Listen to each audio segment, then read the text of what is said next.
I hope you're doing well. In this video, I'm going to explain to you why it seems so impossible to do the thing you know you want to do, but every time you get ready to go to the gym, it feels impossible to get out of bed. Every time when you see a girl or guy you find attractive and you think about going over and saying something, you get scared and back away. Every time when you're about to start that business or start that side hustle or get that job or go to college, you just back out. In this video, I'm going to explain why that happens and what you can do about it to break the cycle. Get your notebooks. This is going to be a good one.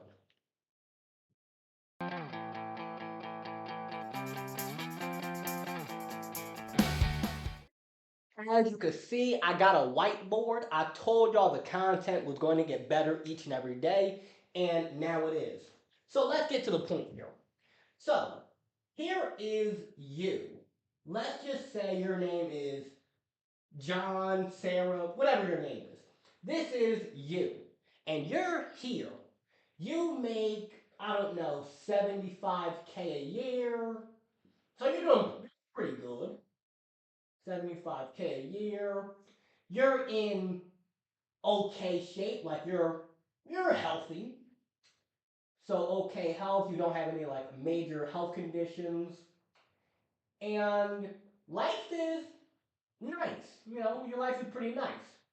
But you start thinking to yourself that this year I want to go and make 100,000. So you want to add 25,000 to the amount of money you make per year. You want to be in really good shape. Maybe that's slim waist, big muscles, whatever it is for you. And you want to have an incredible life. This is the year you want to get married, you want to have children, you want to have an incredible life. So here is you, and over here is where you want to be. So this is dream life.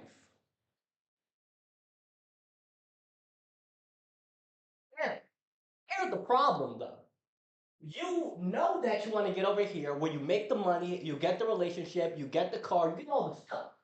But when it's time for you to start doing the actions, you have these thoughts that pop up that go, man, I would love to have that life, but I can't because money. Let's just say I don't have enough money. I don't know enough. So, lack of knowledge.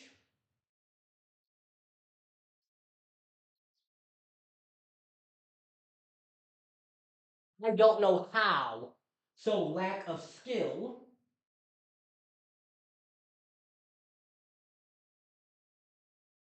I don't know people. I don't have resources.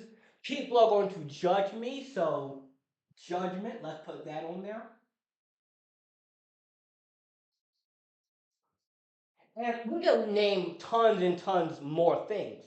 But the thing that is stopping you from going from where you are to where you want to be is all of these things inside your head.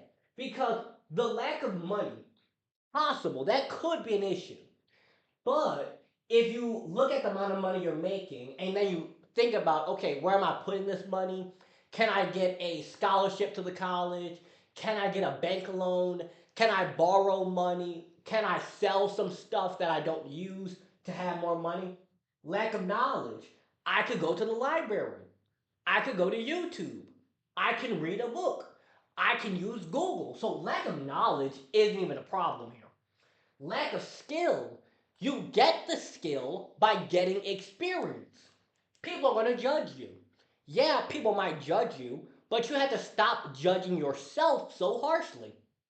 Now, when we break the thing within our mind and we get rid of all these mental barriers of what if?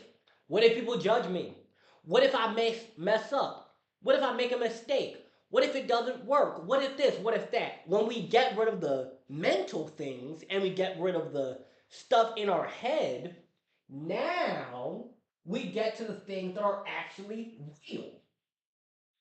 Where did I put my spray?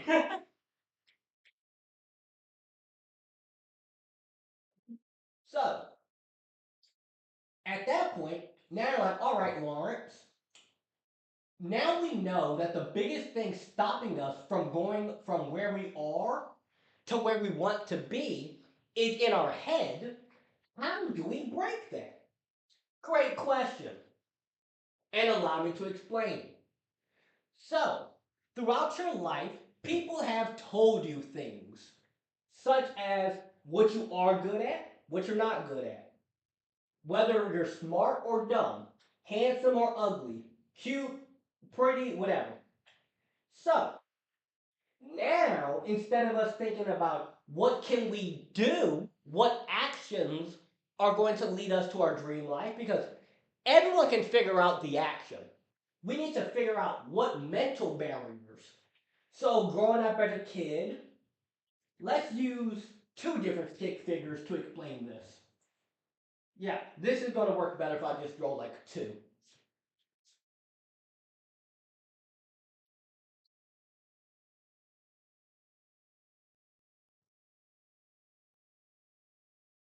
So, there's the life that you had, and then there's the life that you want. Over here, this is you now. This is you now with all your skills, all your beliefs, all your talents, everything you're good at. That's you now. And over here, we have dream you. So the dream version of you is the confident, strong, smart, rich, whatever. That's the version of you that has everything you want. You now, obviously, you now. Now, what separates these two people? You might look at the dream version of you and say, more money, have a girlfriend, wife, whatever, have a relationship,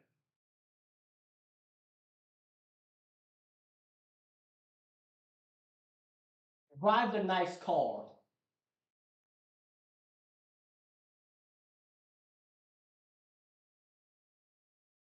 All right. Now, these are the external things, so the stuff outside that we can see. What inside, so beliefs, this version of you is confident.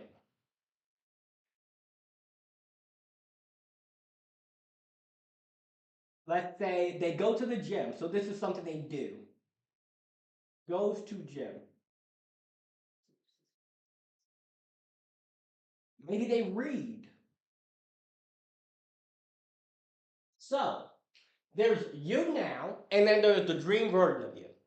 So when you know what you want, so the dream life, you want to go to college and become a doctor.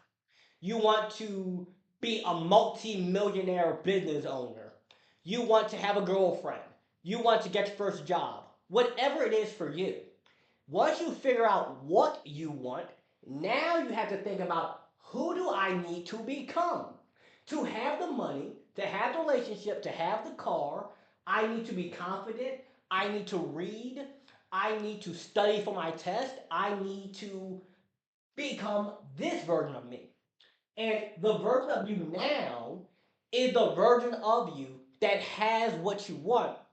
Well, the version of you now is the version of you that has what you currently have because of who you currently are. The way you spend your money, the version of you now spends your money a lot different than the dream version of you. The way that you interact with people, how you talk, how confident you are, your habits, the way you spend time, it is different. So the thing separating you now from your dream you isn't the money. It isn't the car. It isn't the relationship. It isn't the stuff. The thing separating you now from dream you is actually how you see yourself and how you believe. Because I'll put it this way, our beliefs create actions. I skipped a stage there. Our beliefs create feelings. These feelings create actions. These actions create results. Here's an example of this. If someone believes I am confident, they feel confident. they do confident things, they get the relationship. So I believe that I could get a girlfriend. Okay, that belief, I feel confident. I feel like I can get a girlfriend. So what do? I go out and I say, hi, my name is Lawrence, my name is Michael, Timothy, whatever your name is. That person starts speaking back, and eventually you get the girlfriend. Not because you just felt like it. No, it's because you believed you could. If you believe that, man, I could never, it's not going to work. People like me don't succeed. I don't come from a rich family. I'm not smart enough. I'm not this. I'm not that. Those beliefs are going to keep you here instead of getting you here. Now, even if magically you got $1 million like that, lottery winners, they get the money just like that. And overnight, their bank account goes from here to here. The bank account goes from 2,000, let's just say 2,000, and then overnight, 2 million. Yet somehow, because of what they believe, they go from the 2 million back to the 2,000. Why is that, Lawrence? Because they believe this is where they need to be. They might not say that, but deep down, this is where they're comfortable. This is where they're used to. This is familiar. And when we do things that are different, even if they're different in a good way, it's kind of scary because I know everything over here. This is my comfort zone. This is my bubble. I don't know what's over here. This is scary. I don't know what's over here. Yeah, it looks nice. It looks cool. It looks fun. But, if I want to start going to the gym, I got to start waking up at 5 in the morning. I have to run on the treadmill for 2 hours and it's scary and I can't eat what I want and I have to do this and I have to do that. If I want that girlfriend, I have to talk to people and I might get rejected and they might make fun of me and people at school are going to laugh at me. So, even though you want to come over here, you want this, it's scary because you're not used to it. Which leads to the next point. Well, Lawrence, now that we know that the thing separating us from where we are to where we want to be is the belief and thoughts that we have about ourselves, and that when we step out the comfort zone, it gets scary. How do I step out the comfort zone? Like, how do I do it? Because it's scary. I'm afraid. What if this? What if that? How do I go from here to here and get out my comfort zone? That'll be our next point.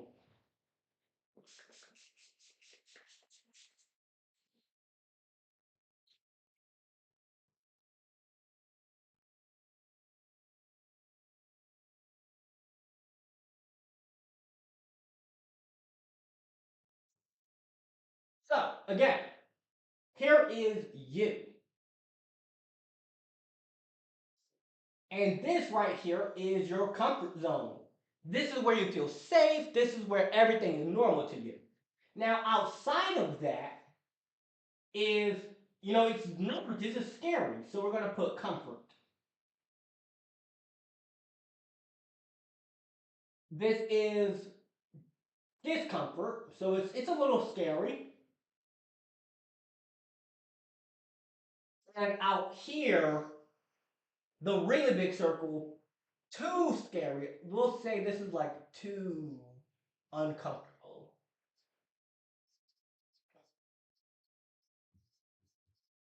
So, often people make the assumption that I have to go from here, my comfort zone, which is the amount of money I make. So this is money amount, foods, the things that you're used to eating, people you're around, places, etc. A lot of people assume that they have to go from here and then just jump all the way out here. So this would look like if you're used to only living in Philadelphia. That's where I live.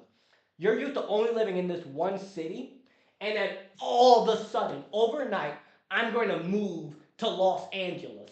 No, that's scary. That's too much, too fast. Some people can do that, but most people can't. Instead, what you should do is to get out your comfort zone, to go from the version of you now to the version that you want to be. You have to take little steps so you get into the growth zone rather than the too uncomfortable. So this is where you do things such as, instead of just staying in this one city, I'm going to take a trip to the other side of town. I haven't left the city yet. I just have seen a different part of it. This is new. This is different. Now, the next time, I go a little farther and a little farther and a little farther. And step by step, you get out the comfort zone. And you're going to notice these thoughts and feelings and fears rise up that say, oh, but this is scary. What if we mess up? What if this? What if that? And now, a lot of times, people are going to try to push those thoughts down and force them away. But actually, the harder you push away something, the harder it pushes back. There's a I can't remember which one it is, but it's the law of cause and effect, or reaction and action and reaction. It's something like that. Basically, the harder you push something, the harder it pushes back. This is why, if I tell you, do not think about a pink elephant on top of a ball. So it's like rolling around on a circus ball. Do not think about that. Notice how the first thing your brain thinks about is a pink elephant rolling around on a circus ball? The reason why is you're trying so hard to not think about it that you start thinking more about it. What you need to do is say, okay, I notice that I'm feeling discomfort. I notice I'm feeling a bit afraid in this new environment, but that's just a feeling. I feel this way. I'll feel a different way in some time. And you just let it fade and you get used to it. It's like when you get into a pool. At first, you dip your toes and you're like, oh, this is cold. But then you go a little farther and a little farther and a little farther, and you adjust, and your body will get used to this. And now it's comfortable because you're used to this. You don't have to dive in head first, full body cannonball into the pool. You can just dip your toes in and go little by little, and you'll get more comfortable over time. So, how does this play out? It plays out very simple. Figure out, what do I want? What is my dream life? What kind of job do I want? Do I want to have a business? What kind of relationship do I want? Do I want a girlfriend, a wife, some kids? What do I want? Do I want to stay living in the same city, or do I want to live in a different one? Do I want to go to college? If so, which one? What do I want to major in? Get clear on what you want. Then, after that, ask yourself, well, who do I need to become to have that? If I wanted to get into a certain college and become a doctor, who do I need to become? I need to become someone who studies. I need to be someone who shows up to class on time. I need to be someone who uses my time effectively. I need to be someone who is hardworking. I need to be someone who really enjoys what he does. Okay, how do I do that? What kind of action does that person take? What do they believe? What do they talk about? What kind of people are they around? And over time, it's going to feel uncomfortable when you go from who you are now to that version and start taking the actions and doing the things, but you'll get used to it. And you might be thinking, well, Lawrence, isn't that just pretending? No, it's not. It's acting as if. In order to fall asleep, you have to pretend to be asleep. What this means is that in order to go from where you are now to where you want to be, you have to act like that person. A lot of people, what they'll do though, is instead of creating the identity, they start just taking the actions. Like, oh, if I was rich, I would have a Gucci belt, I would have a diamond chain, I would drive a Lamborghini. And they get so focused on the external thing instead of thinking about, who do I need to become?